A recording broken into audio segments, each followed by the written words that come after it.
qu'est-ce qui s'est passé? J'ai beau tourner dans tous les sens, il y a des pistes, j'en ai parlé, je pense, Mmh. une surcharge, de travail physique, de sollicitation, d'investissement, qui mène à finalement à saturation et c'est pas l'esprit qui dit stop en premier, c'est le corps. Il y a cette incompréhension, ce Mmh. décalage entre ce que je veux, ce que je suis prêt à faire et ce que j'arrive à faire.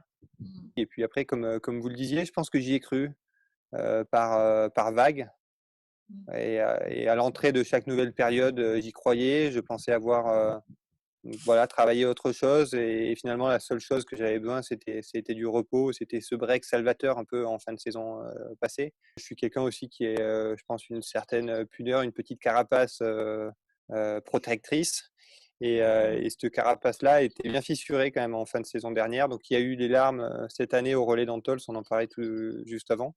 Mais j'ai pas été loin des larmes, non plus dans les aires de départ, dans les aires d'arrivée, je pense à Östersund, aux mondiaux. Et j'ai craqué en fin de saison dernière d'ailleurs avec Vincent lors du débrief de fin de saison. J'ai totalement, voilà, c'était la première fois que je me laissais aller là-dessus. J'ai eu la chance, il y a une partie de chance là-dedans, dans ma carrière de vivre ce rêve éveillé, d'avoir cette faculté de rebond à chaque fois que ça marquait pas. D'avoir cette fierté en moi qui faisait que chaque, mauvais résultat nourrissait ma victoire, d'après et cette capacité l'an dernier, en fait, je l'avais pas et c'est sans doute ça qui a été le plus perturbant pour moi que cette violence que je peux m'infliger parfois à moi-même, pour rebondir, n'avait aucun effet et en tout cas aucun effet positif et je crois que ça a été une des choses les plus, violentes pour moi la saison dernière, voilà, c'est de se sentir que ce qui fait ton ADN et ta force et ton identité depuis une dizaine d'années n'est plus là. Et bien sûr que tu en viens à te demander: «Est-ce que c'est cassé? Est-ce que c'est parti? Est-ce que j'ai plus cette boule de feu en moi?» Je crois qu'il m'a fallu le repos pour comprendre et cette saison, cette nouvelle saison, cette dernière saison, pour comprendre qu'en fait cette boule elle était pas éteinte, mais que c'est simplement mon corps qui arrivait pas à l'entretenir l'an dernier.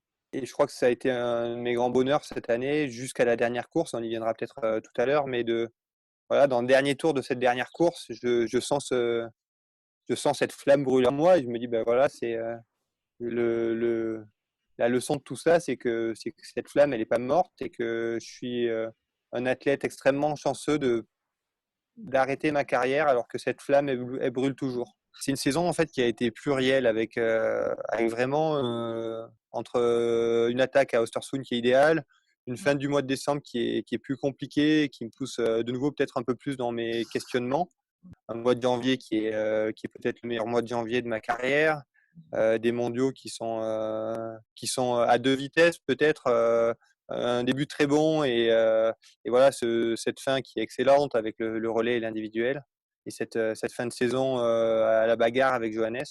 Voilà, ça a été plein d'émotions différentes, plein d'états d'esprit différents aussi. J'étais un athlète différent au grand bordant de celui que je pouvais être à Ruhpolding, dans la confiance que je pouvais avoir en moi.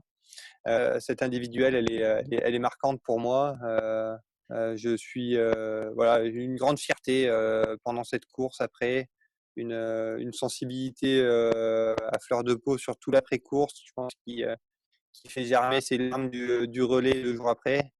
Voilà, c'est un peu finalement à l'image de mon individuel de début de saison à Östersund, euh, cette, euh, cette sensation qui nous fait dire voilà, ben, ces coups de bâton que j'ai pris l'an dernier et voilà, d'avoir courbé le dos et de mettre dessus, d'avoir accepté cette épreuve. Et voilà, c'est le mot résilience pour moi est le bon dans ces deux courses. Et cette individuelle, elle vient mettre ça en exergue, en me dire voilà, qu'est-ce que ça a été dur, mais qu'est-ce que tu as bien fait de te battre. Et voilà, il n'y a rien de mieux qu'une victoire au championnat du monde pour refermer cette cicatrice.